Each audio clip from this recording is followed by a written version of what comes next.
Before we dive into this crazy story, drop a comment and let me know where you're watching from. I love seeing how far these wild Karen tales of chaos and karma can travel.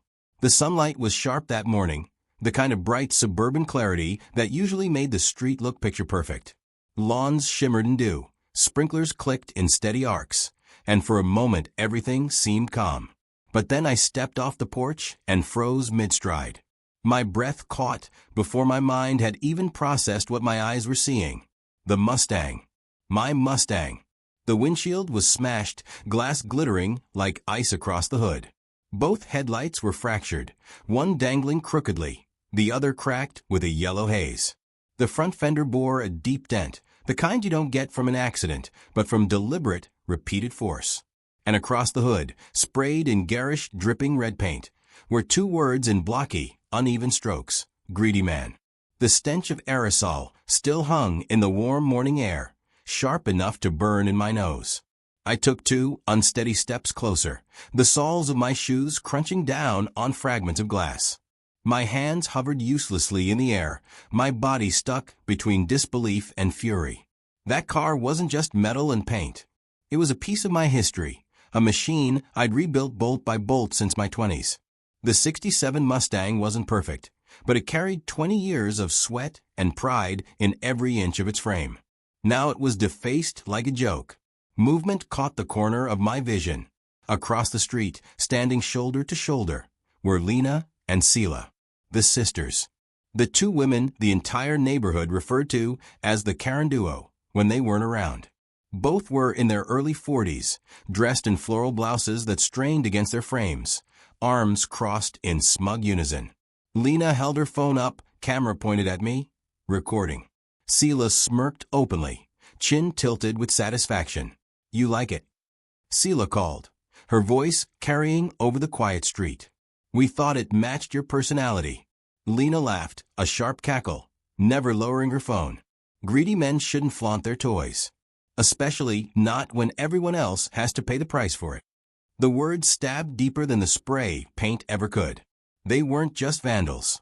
They were broadcasting it, making me the villain in their twisted little narrative. I clenched my jaw so hard it ached, forcing myself to breathe through my nose. "What the hell did you do to my car?" My voice came out low, steadier than I felt. Lena zoomed in with her phone like she was filming a documentary. "Oh, calm down. It's just a car. Don't be so dramatic. Just a car." My laugh was bitter, humorless. "That's vandalism. That's destruction of property." Sela raised her brows in exaggerated innocence. "Correction. That's neighborhood improvement. We're cleaning up the image of this place. You're parading around like some big shot with a flashy yellow dinosaur, while the rest of us deal with rising HOA dues. People like you ruin communities." I stared at them, stunned by the sheer arrogance. "You destroyed private property and think you're heroes?" The smirk on Sela's face widened. "Not heroes. Leaders. Someone had to take a stand." Behind them, I saw curtains twitch in neighboring houses. People were watching. My humiliation was spreading by the second, amplified by the recording phone in Lena's hand. I forced myself to step back, to swallow the rage that begged me to storm across the street. This was exactly what they wanted, a reaction. But as much as I tried to control it, my voice still carried a hard edge. "You'll pay for this." "Oh, we already have," Lena replied sweetly, lowering her phone just enough to reveal her grin. The satisfaction was priceless. I turned away before I said something that would make matters worse. Every nerve screamed to retaliate, to shout, to demand justice right there on the sidewalk. But I kept walking, moving back toward my house. Inside, I pulled my phone out and called the HOA first. The board president answered with the same bored tone I'd grown used to. I explained what had happened, described the vandalism in sharp detail, and named the culprits without hesitation. He sighed, as if I were complaining about a broken mailbox. "Now hold on," he said. "That's a serious accusation. Lena and Sela have been part of this community for over a decade. They've served on the board. They destroyed my car," I cut in. "Spray paint. Glass shattered. Dents. This isn't speculation. There was a pause, followed by another sigh. Maybe you should work it out privately. We don't need drama in the neighborhood. The call ended before I could argue further. I set the phone down on the kitchen counter, the silence pressing around me. They were untouchable. That's what the HOA believed. Lena and Sela had sunk their claws deep into the community, and nobody wanted to risk their wrath. Fine. If the HOA wouldn't help, the police would. I dialed again, this time reaching the non-emergency line, but before I could finish giving details, sirens wailed faintly in the distance.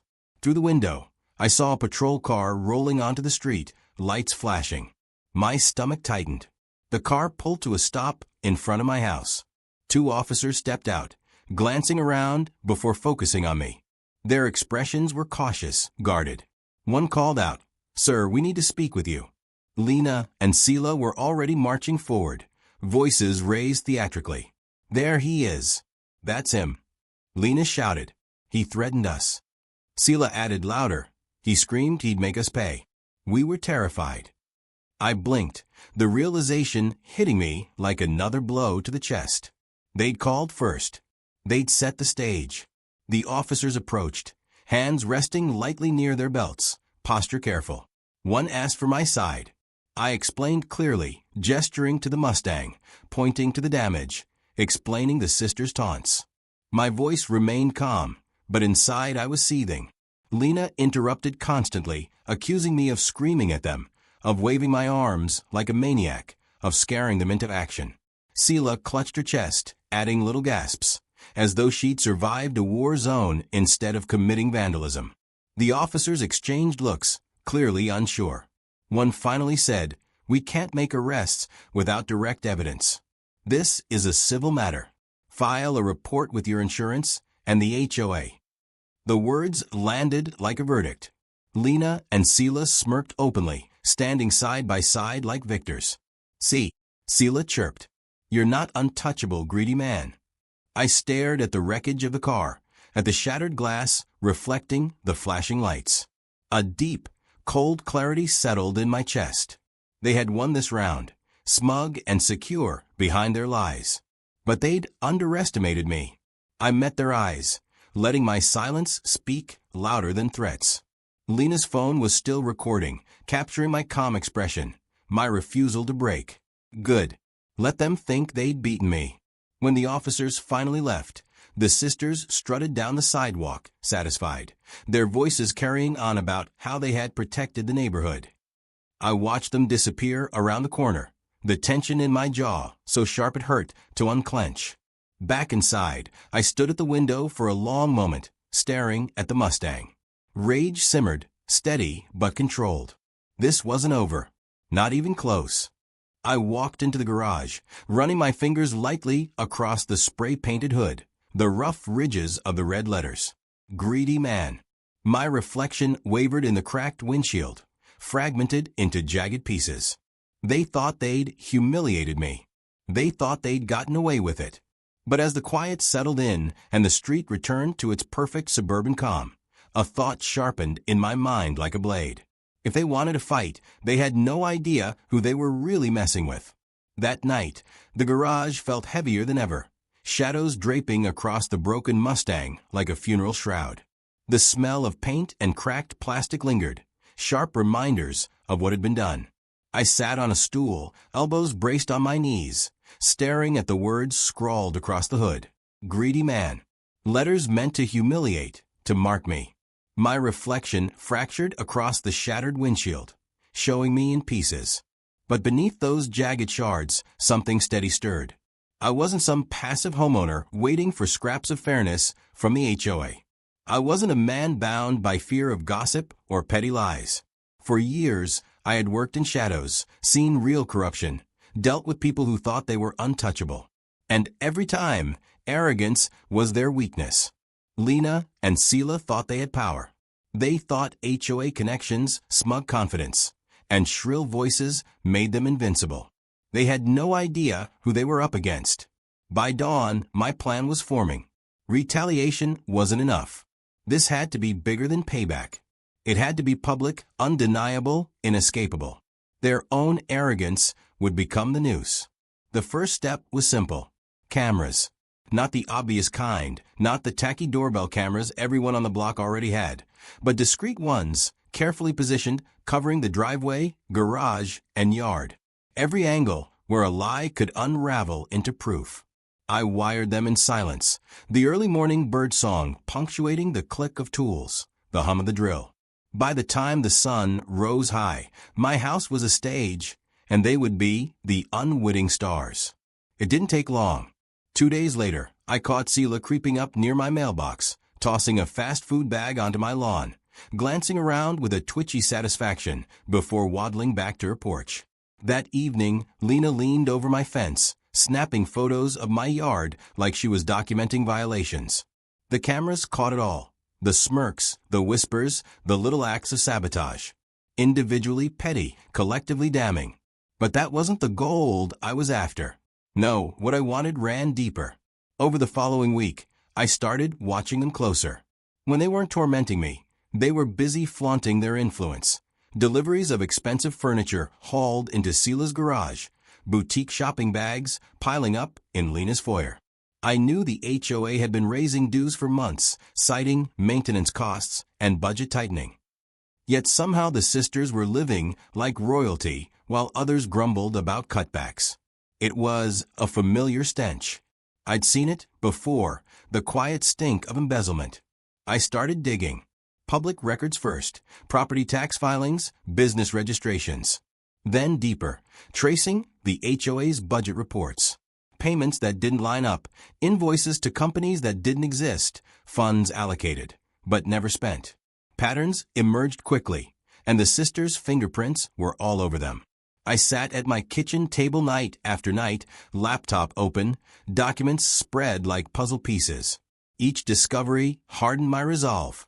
This wasn't just about my car anymore. This was about exposing them, pulling the mask off in front of everyone they thought they ruled. Still, information alone wasn't enough. I needed spectacle. Their arrogance became my weapon. Every time I saw them, I gave them just enough push, little comments, mild challenges, nothing overt. It was like dangling bait before fish that couldn't resist snapping. One afternoon, as I was hosing down the Mustang's ruined hood, Lena strutted up, her phone already in hand. "Still trying to polish that junker?" she asked loudly, making sure passing neighbors could hear. I glanced at her, letting the silence linger before replying. "At least I pay for my car with my own money." Her smile faltered just for a second before snapping back into place. "Excuse me." "You heard me." I kept my tone casual, controlled, never looking away from the water running down the hood. By evening, I checked the footage. Perfect. The flash of anger, the tightening jaw, the telltale flicker of someone who'd been hit where it hurt. They were unraveling faster than I'd expected. The next step was setting the stage. HOA meeting night. The community center smelled of burnt coffee and old carpet. Residents filled the plastic chairs, murmuring about dues, landscaping, neighborhood gossip. Lena and Sela sat proudly at the head table, clipboards in front of them, as though they were queens presiding over loyal subjects. When my turn came, I raised my voice just enough to carry. "I'd like to address the ongoing harassment and property damage I've endured at the hands of board members." The room stilled. A dozen heads swiveled toward me. The sisters exchanged a quick look, then burst into mock laughter. "Harassment?"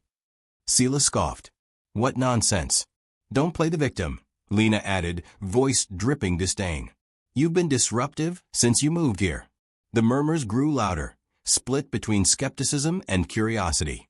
I let them talk, their arrogance filling the silence, their words growing sharper, louder, until their voices rose over each other like bickering children. That was all I needed. I didn't show my evidence yet. Not there. Not yet. Instead, I let the meeting dissolve into their performance, neighbors whispering, eyes darting with suspicion. By the end of the night, people were leaving unsettled, seeds of doubt already planted. Back home, I clipped segments of my recordings, Sela dumping trash, Lena leaning over fences, their sneers and insults captured in crisp audio. Then I uploaded them anonymously to the neighborhood social page. The effect was immediate. Comments exploded. Some neighbors defended the sisters, insisting the videos were taken out of context. But others, long irritated by their power, latched on like wildfire. Finally, proof. I knew they were behind this. Unbelievable behavior from board members. Every post tightened the net around them. Every smug word they'd spoken now burned against them. Days passed, the tension growing thicker. The sisters doubled down, pounding on doors, demanding to know who had framed them. They left angry voicemails on the HOA line, accusing unnamed traitors. They stormed around like queens sensing a coup. But I stayed quiet, calm, watching. The climax hadn't arrived yet, but the storm was building. One evening, as I sat in the garage beside the Mustang, the air heavy with oil and dust, I could hear them outside, voices raised in their yard. "He's ruining us." Sela snapped, her tone sharp with panic. "It's just noise," Lena shot back. "We'll handle it like always. Nobody dares go against us."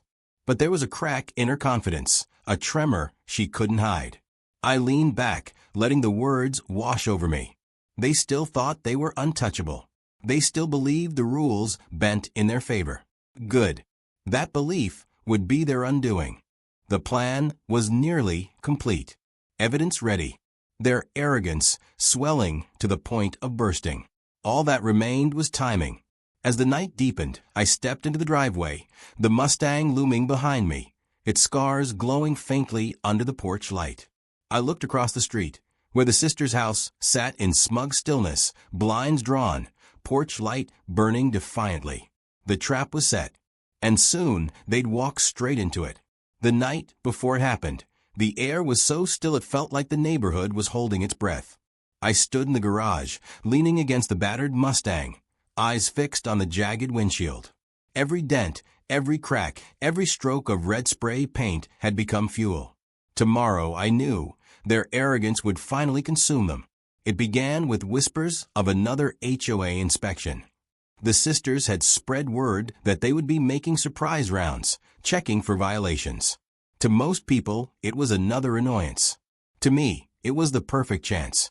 I stayed home, tools scattered around the car, as if I were just another man minding his business.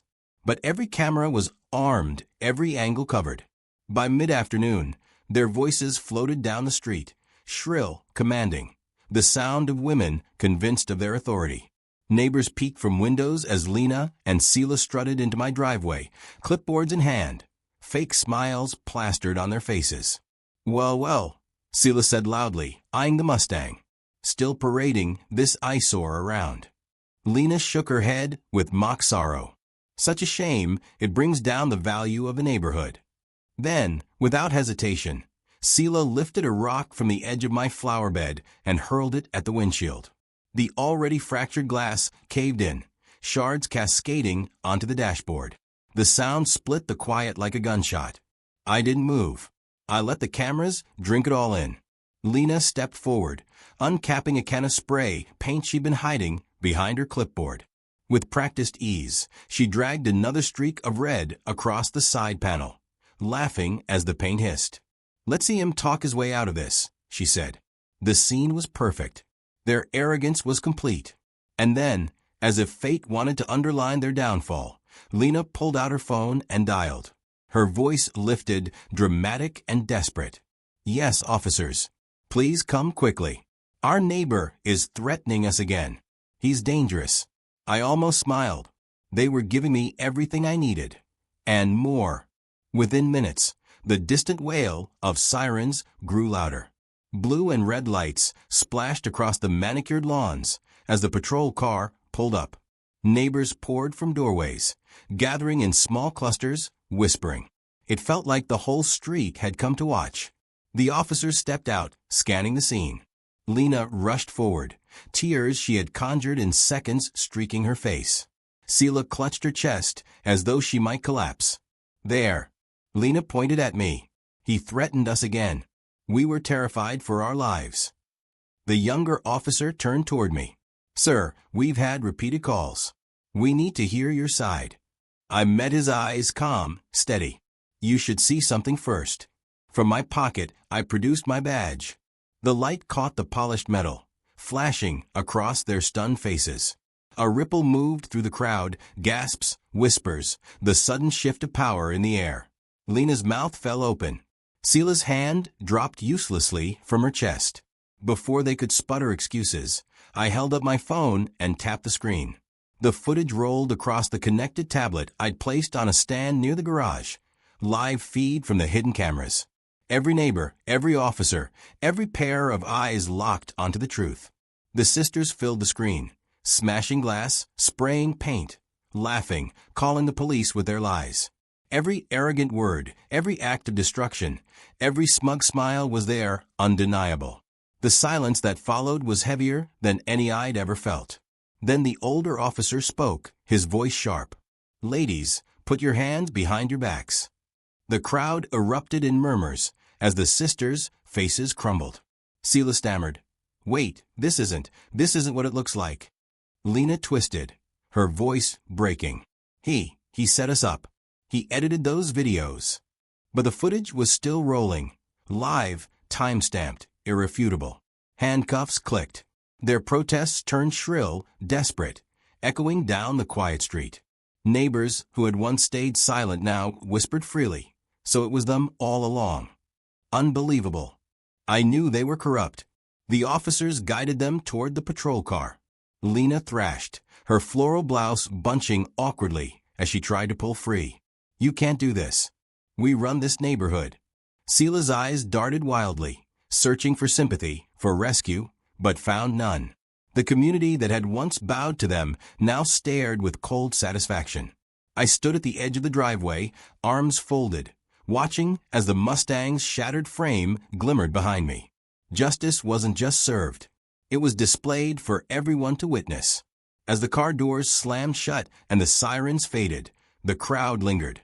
Some approached, tentative at first, offering quiet words of support. A neighbor I barely knew clapped me on the shoulder. About time someone stood up to them. At the next HOA meeting, the sisters' absence was palpable. Their seats at the head table sat empty, clipboards gone. The board announced their immediate removal, citing both vandalism and financial misconduct uncovered in the wake of their arrest. The words fell like stones, each revelation met with gasps. The embezzlement I had uncovered was now public record. The empire they'd built on intimidation and lies had crumbled overnight. And my Mustang? Neighbors who once avoided me began showing up with offers. A mechanic down the block volunteered his time. Another pitched in money for parts. Others brought food and tools. Piece by piece, the car began to rise again, no longer just mine, but a symbol of the neighborhood's collective defiance. The sisters, meanwhile, were left to rot in the wreckage of their own making. Their names became curses whispered over fences, examples of what arrogance could cost. Weeks later, as I tightened the final bolt on the Mustang's restored hood, I caught sight of them one last time. Driven past in the back of a transport van, faces pale, eyes hollow. They looked smaller now, stripped of the power they once wielded. One of them, Lena, I think, caught my gaze through the tinted glass. Her lips moved soundlessly, forming words I couldn't hear. Maybe it was another threat. Maybe a plea. Either way, it didn't matter. I closed the hood with a clean metallic click. The street was quiet again, the kind of quiet that felt earned. My hands rested on the car's warm frame, steady, unshaken.